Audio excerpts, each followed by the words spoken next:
ये किसी को दिखता नहीं,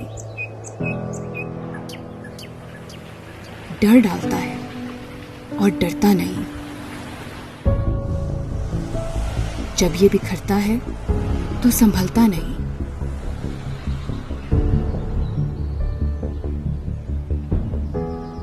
लेकिन जो दिखता है, जो रुक सकता है, उसके लिए कोई कुछ करता क्यों नहीं?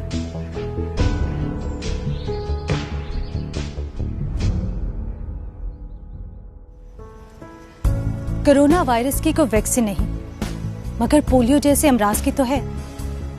तो देर मत करें, खुद को महफूज रखें, अपने बच्चों को पोलियो के कतरे बाकायदगी से पिलवाएं।